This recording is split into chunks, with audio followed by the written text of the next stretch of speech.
Well, welcome back, everyone. If I can ask you to take your seats. Thank you. We're obviously the core people here, still here today, and I would say please hang on right to the end of this evening because we do at 5 o'clock have a drinks reception, and I think quite a lot of money's been spent on booze, and I can't drink it all. Although I will try. Next this afternoon we have a case study about retrofitting, which, as I said before the break, is a topic that is of increasing importance. So please welcome to the stage Laura Collins from developer Stanhope. Laura.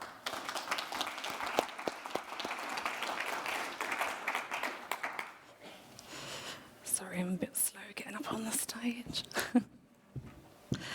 Good afternoon, everybody, and it's lovely to see everyone here today. And it's nice that we're not on Teams and I can actually see people face to face. So thanks for coming to listen to my project. So I'm going to be talking about Warwick Court today. Warwick Court is based in just next to St Paul's Underground Station in London, and it was a building that was developed as part of the wider Paternoster estate back in 2001. Goldman Sachs was the original tenant in the building, so the building was purely designed for Goldman Sachs, and when we took over the building they had vacated in December last year. So just a little bit about Stanhope before I get into the project. We've got the 330s, so we're a 30-year business. We've delivered over 30 million square feet of space, and we've got £30 billion worth of construction value on our books. We typically manage around 3 billion of construction value on site and in our pipeline at any one time. The types of projects we do are workplaces, homes and cultural spaces, predominantly in London, but you may have seen in the press that we've recently signed a joint venture with Brentwood in Manchester. We really focus on best in class in delivery, and our core values are being collaborative and having a one-team approach, and we are a relationship-focused business, so we like to make sure that we know everybody that we're working with, and that we feel that makes a big difference on our sites. So we can take any project from new business right the way through to asset management, and my role generally is to be the project director on the project, so I take the project from design right the way through to completion. That also means moving the tenants into the building. Just a little bit about me. I started in 2006 as a trainee M&E surveyor at Davis Langdon, which is now an ACOM company, and I was one of the youngest chartered surveyors in the world. In 2011, I passed my APC first time, and in 2012, I joined Mace Cost Consultancy, and at the time, I was promoted. In 2015, I was the youngest youngest associate in the business unit. And then in 2017, I left to join RLB, and 2 years ago, I joined Stanhope as a project executive. I joined Stanhope to learn how to be a development manager, because I was a M&E QS to start off with. And 3 months later, I passed my probation, and the next day we went into lockdown. So I had to learn on my feet really, really quickly, and transition into a world of Teams calls to design the building. So Warwick Court, as I mentioned, is in Paternoster Square. I've lived and breathed this building over the last two years since I've been with Stanhope, and it's predominantly a commercial office space, and we are governed by St Paul's Heights. So there was limited opportunity to extend the building upwards. So we really focused on making it a clever refurbishment project so that we could really maximise the value back to the investor. So we're delivering 180,000 square feet worth of office space, and that's grade A office, with 3 retail units in the ground floor, lower ground and basement areas. Our investors are Mitsubishi Estates, London, and our delivery team is Fletcher Priest, architects, Mace as construction, Waterman's Group on the MEP and structures, RPM and Alinea, who help us out on the cost and the EA. So the specification really was to take a BCO grade A building and really challenge being able to max out, like I mentioned, about the space and giving the investor value for money back. So not only did we have Brexit to contend with whilst we was procuring this project, we also then found ourselves going into a global pandemic. And then we probably had around 250 items on the design register on what should we do with COVID and what does this mean for the future of the office. And I'm sure that everyone agrees you've seen one paper or another on what is the future of the office. Personally, I'm glad that it probably went on a little bit longer than the 2-week circuit breaker for COVID, because I think everyone realised that we do need the office and everyone does like to collaborate and everyone does enjoy spending time with their colleagues. And in the end, we had, like I said, we had a list of about 250 items that we could have probably implemented, and that goes into one-way systems in the building. Do we introduce another entrance space? But in the end, we kind of focused on the core issues that we felt was people that are going to want to have, and that's fresh air into the building.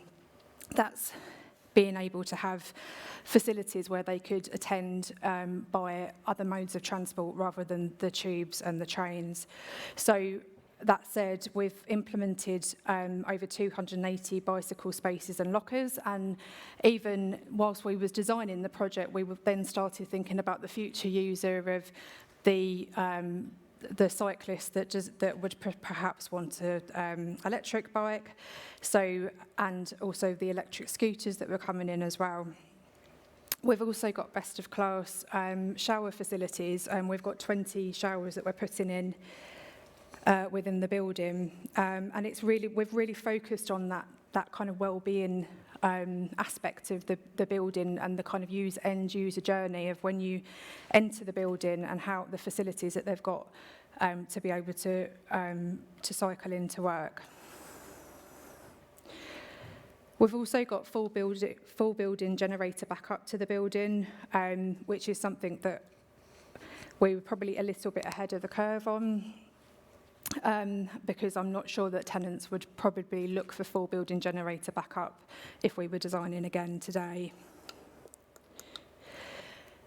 So whilst I've focused on COVID and Brexit issues, we've actually secured 78% pre-let of the building and during a global pandemic, which we think is an awesome achievement, especially in the current market that we were in. And that's really managed to motivate the teams around us to be able to deliver best in class. So the building itself is 7 levels, from ground up to level 7. We're also implementing 4 terrace spaces on the building. So again, bringing that wellness that people can pop outside in their lunch break to enjoy their lunch rather than having to eat at their desk or whatever. We're also looking at there is a communal terrace on the top of the building. And we're also looking at activating that space in terms of what does that, can we have some kind of yoga sessions and things up there that can kind of really attract people back into the office space. We did some infills within the atrium just to maximise the space, but generally we've kept it as is.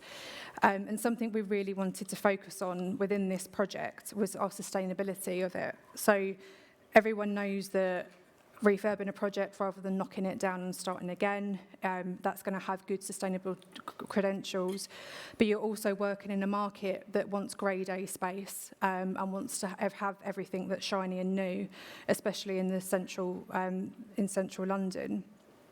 So on top of the usual BREEAM ratings that we achieve BREEAM Excellent, we are going to achieve BREEAM Excellent. We also looked at how we could maximise the materials that are already existing in the building, and whilst we recognise that we probably wouldn't be able to reuse it and lease it back to the tenants that were going into that building, we looked at the kind of reuse factors, and we managed to reuse 97% of the existing materials of the building out to somewhere elsewhere, which we were really pleased with. So it's probably a little bit small on there, but so we also, you can see in the picture on the left, on the CGI on the left, is that's how our concept's going to work. And the limestone that you see in the reception area, we actually took it off the walls and put it back in again. So I'm having issues with my microphone, apologies. Because we looked at the existing material, we realised that there was not much wrong with it. And it's a fabulous product, so why wouldn't we reuse it? But that also came with its challenges, because we had to take it off of the wall.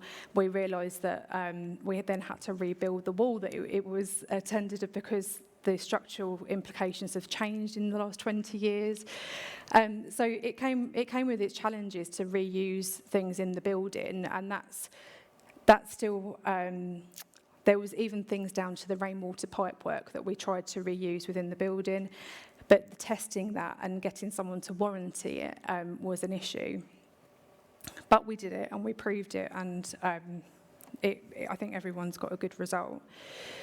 There are some things that we looked at that just didn't seem or deem that what the industry was quite capable of doing just yet. So that was looking at things like the existing terrazzo floor. When Goldman Sachs first moved in there was a very high quality finish to the floor. We looked at taking that terrazzo floor back up, reusing it and putting the aggregate back into the flooring. And we just weren't set up to do it. And I thought it was a real shame that we couldn't do that. But it's something that we've explored on this project, and hopefully moving forward, we could probably find some manufacturers next time around that will help us with that. So I've just listed some opportunities that we've had on Warwick Hall, and some challenges. I've mentioned a couple of challenges already. We did find ourselves into a global pandemic. We submitted our planning application, and within a week we were all transformed onto Teams. We was at our stage 2 design, and we really had to find a way as a project team to collaborate and to deal with, I'm sure, what everyone else has had to deal with. We procured over COVID as well, and the tender interviews were interesting. Being able to get to know your potential project team via Teams is complicated, but it worked. And I think we should really learn the lessons from that and the flexible working patterns that people found themselves in. And something that we're really proud of at Warwick Hall is that we, up until September this year, we actually had a female-led leadership team, and that was myself as project director. From our leasing teams, our asset management teams, our sustainability teams, our construction teams are all led by women, and it's something that organically grew to the project, and it's something we wanted to celebrate at the time. But what we really want to focus on is we've actually got a gender balanced project team as well. So it's something that we found ourselves in organically, and I think that's something we should be proud of, rather than specifically calling out on those opportunities. So something that I've really learned from working on this project is being collaborative, and actually you're only good as your team. And that goes right from the start, from your project teams to the main contractor that you're selecting, to your subcontractors. You're only relying on the people that build your buildings for you. And I think we're really proud of the team down there, and I think we should be really proud of our industry as well, because we didn't get defined as key workers. We all had to muddle through, especially when we got onto site. And Our project has gone through 3 waves of peak on COVID now. I think everyone's probably a bit fed up with the word COVID, but with the things that we implemented on site meant that we only had 2 cases through the first peak through December right the way through to April, and they were isolated cases that meant that we could keep the site going, which was really important to us. So we started on site in December last year, and we started the strip out, and we finished Mesa finishing for us in June next year, and we're excited to have our PC party on the roof, hopefully with lots of people there. And just to finish on a few challenges, I think I've spoken about COVID. I'm not going to speak about that anymore. But there are some challenges out there at the moment that I think we've got to be working as an industry to make sure that we're talking to each other, essentially. We've got a huge skills gap in the industry that we need to address, and we need to work out how we're going to do that.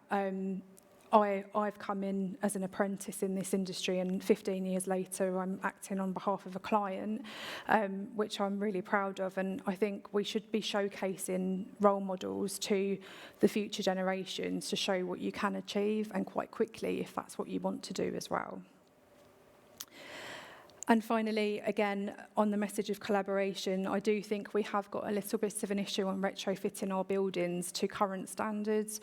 We've come across some big issues when it comes to the Grenfell fallout, and rightly so that we're having to implement new ways of work, new standards of working in our buildings, but sometimes they're not quite set up for refurbishment projects. So I think we need to talk as an industry and make sure that we're collaborating and making sure that what we're designing works for an existing building, and making sure that we get everybody in the room who's going to have to build it eventually as well, to make sure that we're delivering best in class. Thank you for listening, and I'd be happy to take any questions.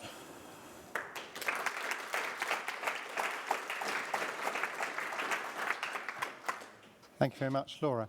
I don't know if anybody has an immediate question they'd like to ask. We have a mic in the room. We have one down here.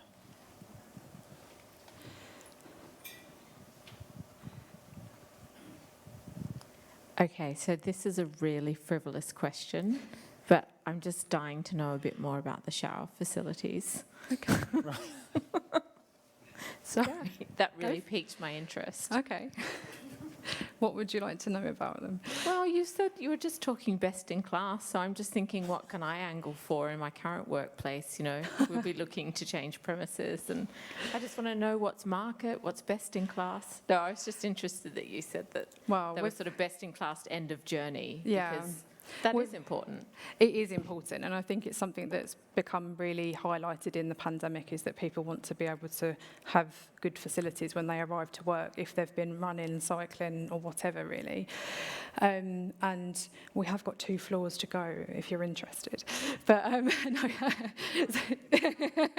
so the shower, so the whole point of the kind of best in class facilities really is that as soon as you enter into the building, you don't feel like you're in a basement, you don't feel like you're being put somewhere that you don't really want to be. And we've made sure that the kind of finishes in that space make it welcoming. We've got lots of signage, we've got lots of fun facts around, just kind of say where you should go and how you lead up to the shower facilities.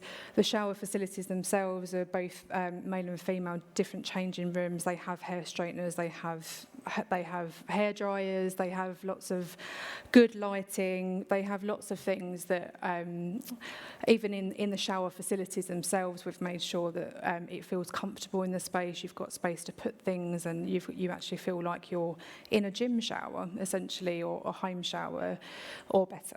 Yeah, so it's something we've really focused on. Sorry, I know it seems like it, but you've got to make workplaces, offices, places that people want to go to. Yeah. You know, so. Yeah, and I think a lot of tenants that we speak to want people to come back to the office, but they might want to have a bit of an alternative journey in. So you've got to make sure that as developers you're providing a space that they'll feel comfortable in. It's not a completely frivolous question, because, you know, employee commuting is part of your scope 3 emissions. If you're tackling that, you've got to worry about, you're trying to encourage active commuting and things like that. Showers matter. But to move on to a different topic, if you're retrofitting rather than knocking down and starting again, do you look for different things in the contractors? I mean, is the process of appointing a contractor different? Are you looking for different score criteria? I think the contract might be different, so it depends on the value of the project, essentially. So Stanhope generally do construction management or design and build through the major projects contract. But I think it's your team. You still want the A team in refurbishment, but you want to make sure that the refurbishment team understands the problems, especially when it comes to things like tested details and retrofitting into a space that is already there. You want them to be able to learn from what they've learnt before. And new builds have their challenges, but refurbishments generally are a bit more trickier sometimes. So it's good to have a good team behind you. I think you alluded to, you never know what you're going to discover once you start stripping out. So you need a contractor that's going to be flexible in their approach when they find those hidden gems or hidden disasters. Yeah, and I think from when the building was complete 20 years ago, we were still on O&M drawings that were paper, whereas now we'll be delivering a BIM model. So hopefully by the time we come back in 20 years' time, we'll have a bit of a better understanding. It did help that it was a Stanhope original project, so we kind of knew what to find. But still, you still find some surprises, and the market is moving so quickly when it comes to things like fire regulations and things, that by the time you've procured something in January, by that summer things have changed, and you've got to learn to adapt really quickly to be able to deliver the programme. We've got a question here on Slido asking what's next for Stanhope after Warwick Court, and I guess behind that question is, what have you learned from this? Can you tackle something even more ambitious going forward?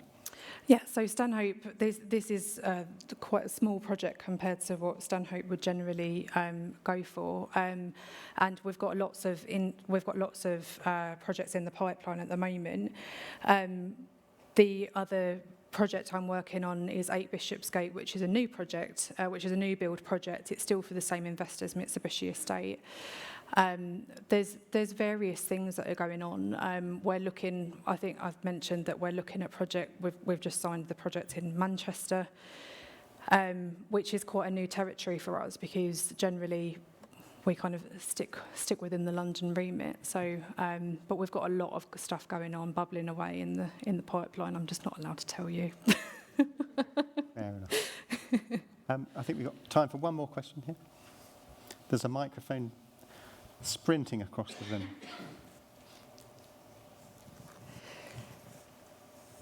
Thanks, it's really interesting. I suppose my question is, why was it a refurb opposed to knock down and rebuild, and what were the cost differences sort of between the two? I'm assuming the investor would have looked at them. I'm not sure. We wouldn't have. The estate was only completed 20 years ago, so I think from a planning perspective, I'm not sure we would have ever explored a new build option. But it was the other thing, we're governed by St Paul's Heights in that area as well. So even if you did knock it down and start again, you would pretty much only be able to build what you had there before anyway.